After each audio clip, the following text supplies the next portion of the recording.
In this video, I just want to talk about the 6 things that as a personal trainer, you should never do.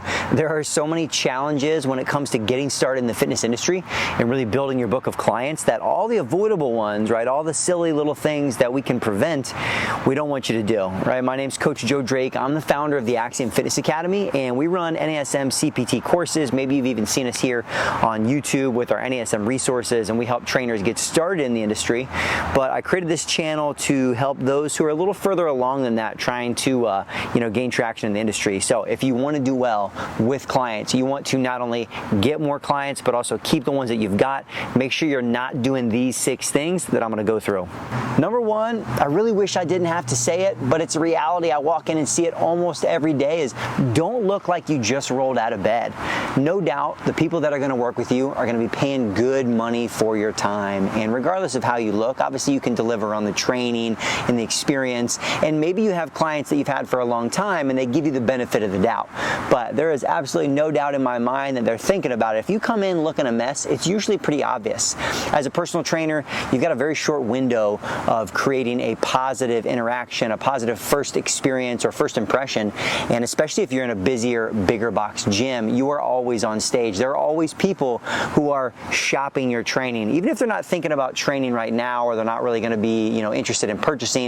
The moment that they do, there's going to be someone that comes up in their mind, and if you come into the gym looking scraggly, wearing sweatpants, not really looking professional, it's just not going to serve you, right? Not only with the clients that you've got in maintaining this positive professional image, but also with all the other potential people out there who could be your clients. Now, the number 2 thing that trainers most commonly do but shouldn't, especially if you want to build a solid business, is just coming in every day and winging it, right? And if you're watching this, you probably know what I mean. I'm not going to lie. It's not like I haven't been there when you've been busy, especially as you're getting to train 6, 8, 10 clients a day. Having the time for planning and programming. Early on, you spend a lot of time figuring out and mapping out how you think about training and programming, and the reality of you being able to maintain that while you're busy with clients, it's generally pretty slim, and it ends up, unfortunately, leaving a lot of trainers where they're just coming in and winging it every day. And that can get you so far. I mean, no doubt, if you've got a great personality, if you're pretty sharp with training, you're pretty adaptable in the moment, you can get pretty far that way, but you're not going to feel great about it, right? There's going to be continually that little imposter syndrome in the back of your mind of knowing that you're coming in unprepared for the people that you've got. And I can tell you from working with clients who've also worked with trainers for years, is it is oftentimes pretty obvious to them as well. They're pretty keen to pick up on the fact that you might be just kind of like looking around and saying, oh, let's use this today. It's not a great look. And honestly, it's not going to get you that far if you really want to be a true professional and be known for being a great coach and trainer. And now, that being said, this is where having some solid training systems in your mind come into play, so you don't have to spend an hour coming up with every person's workout, because again, you're just not going to have time if you end up getting busy. But coming in with a plan. Now, if you're working with general population, it doesn't mean you're programming and periodizing out for 12, 16 weeks, because you'll find that's probably going to be a waste of time as well. And everything you plan changes on a weekly basis because of things that they're dealing with. But at least having the structure in mind, even as simple as if you're working with a twice a week client, you minimally, right? This is the minimum you should do. Minimally, you should be coming in with a skeleton in your brain of the movements you're going to accomplish, right? Knowing that maybe on Tuesday, I might be doing like an upper body push with a lower body pull, right? More chest and shoulders and triceps, more glutes and hamstrings. And then having the ability to adapt, because you'll have to. You're going to have to adapt the movements based upon what equipment is available, how that client is feeling for the day, but you're at least going to have a solid structure. And that's also important if we're going to actually program and periodize, or better yet, progress this person so they get real results. So number 2, don't do it. Come in prepared. Don't come in winging it every single time. Number 3 on my top 6 list of things that trainers should never do is literally living by your phone. And I know it's getting dark outside right now as I'm shooting this video for you guys, but you know what I'm talking about. It's one thing to have your phone there. Maybe you use different apps like Quick Coach, Train Heroic. Maybe there's some notes on there for your clients, and that's one thing, but I'm sure you've seen it, right? Someone's working with a trainer in the gym, and you look over and the trainer's, off to the side, either checking their phone multiple times throughout the session, or maybe they're there texting or replying back. You're there, give the attention to the person that you're with. And I'll say for many of the coaches, because I myself oftentimes will track client programs somehow on the phone, is also it's a very different experience of having that with you and in your your hand the entire time. First off, there's a lot of research out there showing like the distraction level that this bad boy provides, and I just want, you know, the client that I'm working with to know, hey, I'm there giving them full attention. If I am tracking things, if I am going back to my program, leave it somewhere, right? Leave it somewhere close by where you've got kind of your little home base.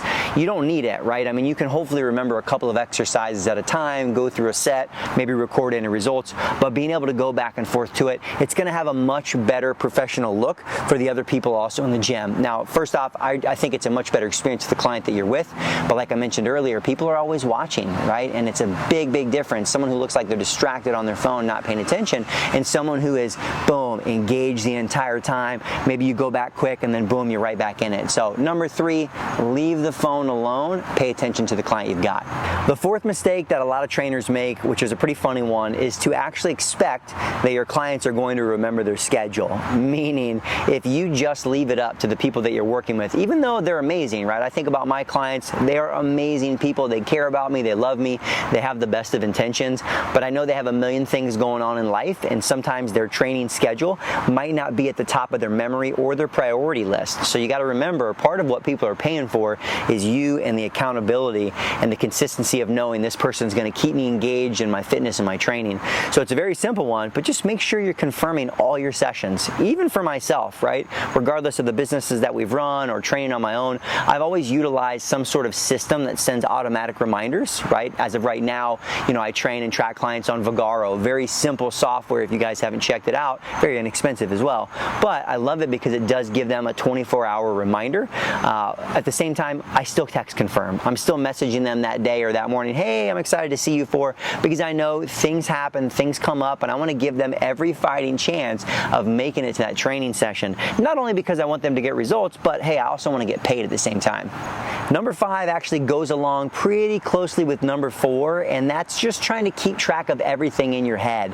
Big mistake as a coach and trainer, especially when it comes to client training packages and services, when their package is going to expire, all these things. And if you're working at a major club, you may have a system that tracks all of this for you, which is nice, but if you're training on your own, most of the independent contract trainers who are running their own business that I know, unfortunately, aren't extremely organized and have a way, aside from going into your notes on your phone and tracking how many sessions do they have left, when have they paid, when did we train, all those things. So there's a lot of different services and softwares out there, and that's not really the point of this video. I mentioned Vagaro earlier because it's very user-friendly and easy, but I like that it doesn't have to live in my head, that I don't have to think about someone's billing. I can go look it all up, and if they have any questions about it, it's very easy and professional for me to show them, because there's nothing more uncomfortable than being at odds with the client on how many sessions they think they have left and you think you have left, and then it's like kind of this weird, is my trainer trying to cheat me out of a session? We don't want that. And honestly, I've been there, it's very uncomfortable, and the problem was that I didn't have a more professional way of tracking these things. So make sure this stuff, client sessions, client programming, client schedules, everything, make sure it's not all living in your head, because as you get busier, you're going to start making mistakes. We want to keep you on the right side of things. Number 6, which probably becomes most important, especially as you do actually get busy as a coach and trainer, is waiting until you lose clients to try and find more, right? So number 6 is just waiting until all of a sudden clients disappear before you're trying to find new leads. And it's one of the reasons I think a lot of coaches and trainers end up getting out of the fitness industry, is because there's no stopping the inconsistency and the drop-off that will come with training, right? And for some people that seems overwhelming and daunting, but it's just a little bit of simple work while you are busy that keeps that funnel of clients and people coming in your way. And what I mean is that on any given week, right, even your best clients, even those like myself I've been working with for 5, 6, 7, 8, 9, 10 years, long time, you know, there's probably going to be 15 to 20% cancellation because of just life, meaning that in that given week, you may have 15 to 20% cancellation of the sessions you thought you were going to train. It could be because they're busy, they're sick, their kids, you get sick, things come up, right? That's just planning. So as you plan these things out, you want to be training more than you think. And then I would say that's probably pretty consistent even with just the good people that you train who may fall off, right? I've had a lot of people that I've trained over the years that in the moment I couldn't have imagined them stopping training, but something came up in life. Maybe they moved, other things shifted into their priorities, maybe my schedule changed, whatever it was. And so one thing that has helped me succeed, and that's really what I want to do, is just try to share my lessons for you guys, is constantly having a little bit in the back back of your mind of like, hey, what if I lose 3 or 4 clients, all right? What would I do then? And instead of waiting until that happens, and I'm in South Florida where we have a very heavy seasonal clientele. And for those trainers who aren't really, forecasting or thinking about these things ahead of time, all of a sudden summertime hits and it's like, holy cow, half my clients just went up north to cooler weather, right? They're gonna come back, but all of a sudden. And so the best thing you can do is stay ahead of those things. First off, if you know you're gonna have gaps in your schedule, you're gonna be losing clients, you can start to do things ahead of time. But I actually think you need to be prospecting all the time, always putting feelers out, right? Especially even as you're busy, the nice thing is you can be selective and you can kind of put it out there that way with the clients that you've got. Say, hey, you know what? I'm looking for maybe like one more person. My schedule is pretty full, but I know we love training together and I love training with individuals like you. So if you know of anybody, anyone who's talking to you about training or comes to mind, let me know. I'd love to connect with them. And then you got to keep a running list, right? A prospect list.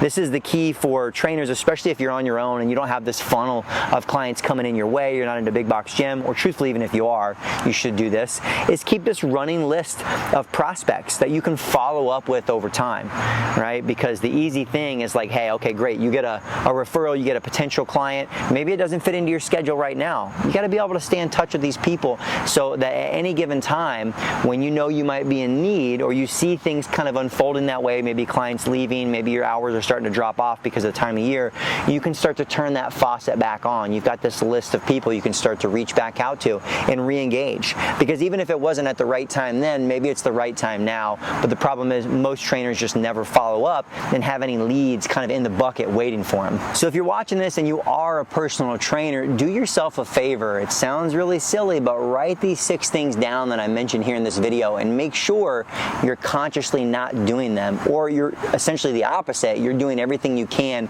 to get ahead of these things so you don't make the same mistakes that so many trainers make. Most of these things are very simple, but it just takes a little bit of thought. And I know for a lot of coaches and trainers, just no one's ever talked about it. This isn't the stuff that you're going to learn inside your certification, but it is the stuff that's going to go a long way and it's going to matter. And you guys can see it's like it's gotten dark as I've been shooting this video because I'm shooting this outside of a busy training day. So from someone who has worked with clients for a long time, I still love and enjoy training, but I know, especially just with training sessions, there's always a little bit of hustle that you've got to have. You always got to be trying to look for and find your next potential client, not only because of the 15 to 20% cancellation, and you probably have, like myself, some big income goals, but it's going to keep you ahead of the curve so you're not waiting until things fall off. So if you guys like this stuff, I'm going to continue to make content like this just because I don't want people to make some of the same mistakes, which some of the things in this video I have definitely done, and a lot of trainers probably have. Thankfully, I learned from it and didn't make it repeat offenses, but I don't want you guys to make the same mistakes, and I know there are so many people out there who need our help from the coaching and training side of things, so I want to help see you guys succeed. Feel free, if you guys like this, subscribe to the YouTube channel. I'll continue to make content like this for the future, and don't hesitate to reach out at CoachJoeDrake.com.